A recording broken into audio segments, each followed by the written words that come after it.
that they hating. They hated and hated on us. We going up and I know that they waited. They waited and waited on us. Welcome back to another episode of Game Time. I'm Maggie Hale. And I'm Maya Peterson. Last week I got into the gym with Ammon Allen and Maddie Cleary to see who could be named the best three-point shooter at Prosper High. Ammon came out as the obvious winner, and as a result, Maddie had to send in a video to congratulate Ammon. Yes, that is correct. And in that video, Maddie mentioned how maybe his skill came from his training in Japan. This week, Kashida Kama discussed how his basketball journey started and where he's headed. Let's take a look. こんにちは、僕はアモンです。よろしくお願いします。本当にありがとうございますね。 From basketball senior captain and making varsity his first year at Prosper, Ammon Allen has made a name for himself. However, not only in the United States, but overseas as well. We went to Japan for my dad's job. He works for Toyota.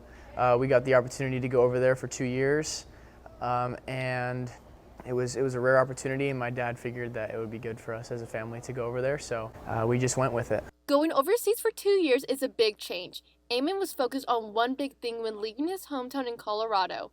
What about basketball? That was actually like my biggest concern once we moved there. It was just because I had everything lined up going into my freshman year, and once we moved, I had no idea what was gonna happen for me. Luckily, his mom was able to make connections and help Ammon play for the Nagoya Dolphins and meet a lifetime friend who helped him the whole way. When I got there, I was the only non-Asian person there, and so all of them could only speak Japanese. I was the only one that could speak English and not a lick of Japanese, and so but luckily the coach welcomed me with open arms. With different cultures, Ammon had to learn a new style of basketball from the way they see the game and how they focus on defense rather than offense. I went over there and I wasn't really the greatest defender. You know, I preferred playing offense more before I was there, and then once I lived there and kind of learned how they do it, because they're just phenomenal. It made me such a better defender, and they really are so fundamentally sound at everything. Before coming to PHS, Ammon researched the school to find everything out about the basketball team here. With that, goals were set. My goal was coming in my junior year was to make the varsity team and to be a starter on the varsity basketball team.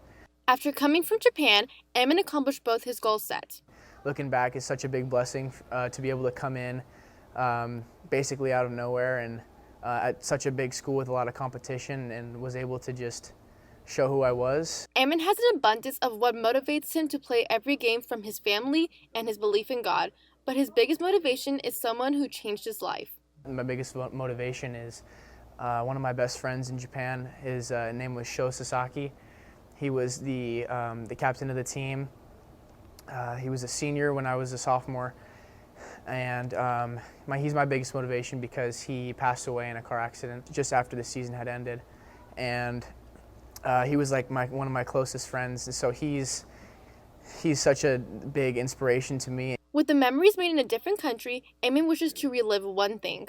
The biggest thing would just probably be able to relive those moments of being on the basketball court with that international school team. We were fortunate enough that year, my last year there, we're fortunate enough to win both the tournaments that they had hosted for that year.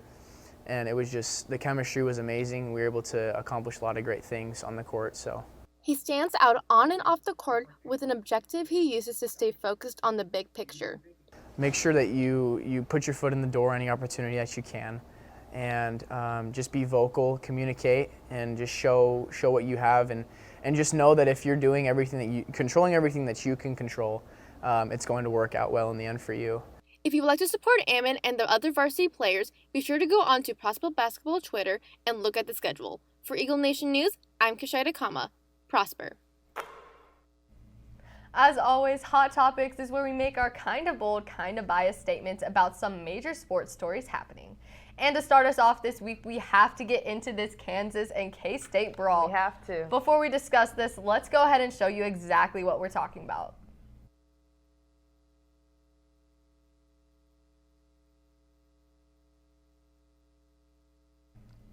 Wow.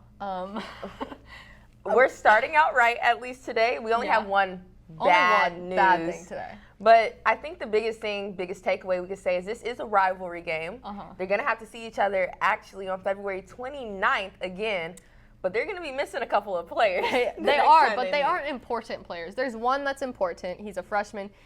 For K-State, he's averaging about 20 minutes. Which is great for 5 a points a freshman. game. Great for a freshman.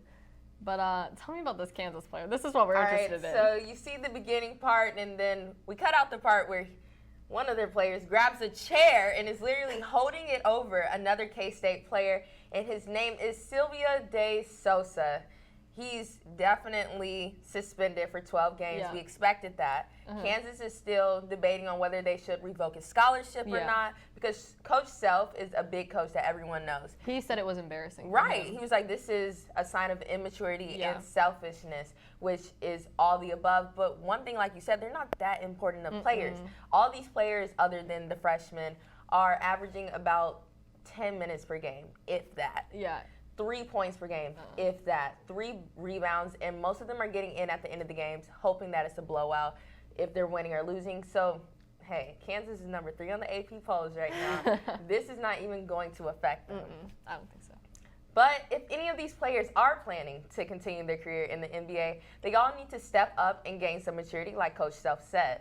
NBA does not tolerate that kind of behavior. They have bigger issues to tackle, such as your Zion Williamson, crowned to be the next LeBron, but was caught for the second time sleeping on the bench the game before his debut. Don't believe me? Take a look.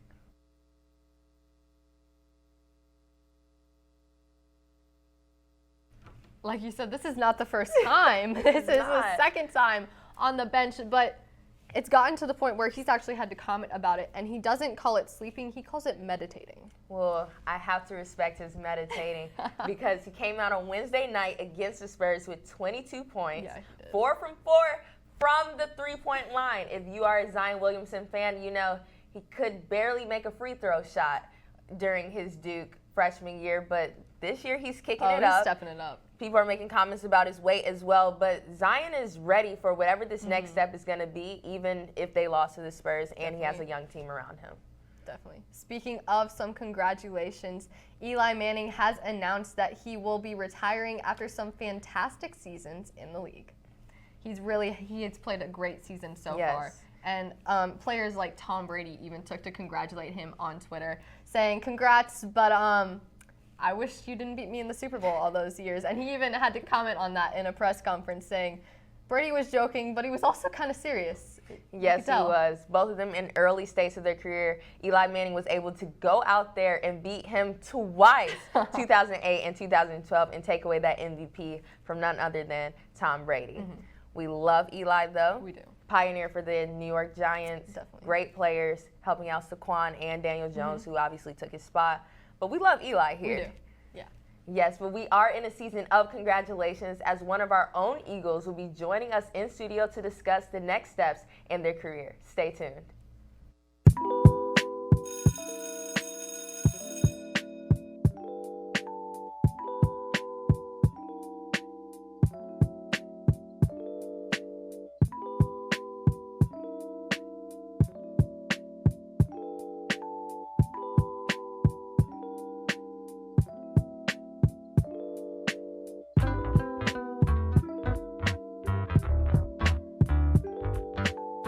Don't miss this opportunity to get published. Wingspan, the creative writing class literary journal, is accepting submissions, fiction, and poetry through February 7th. Welcome, Josh Graham, to the desk. Thank you for having me.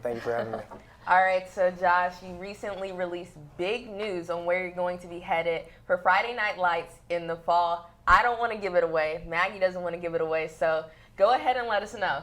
I'm going to be playing football next year at Houston Baptist University down in Houston.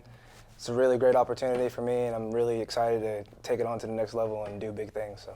Wow, so from Prosper to Houston, there are a couple of changes, but you have a band of brothers around you in Prosper. Did you see similar characteristics with Houston that made them stand out more?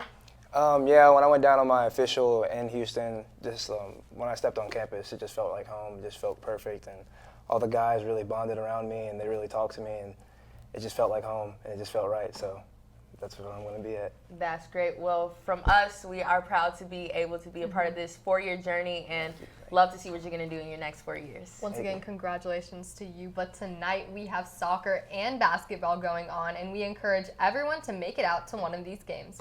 But unfortunately, that's going to have to do it for our show today. For Game Time, I'm Maggie Hale. I'm Maya Peterson. And I'm Josh Graham.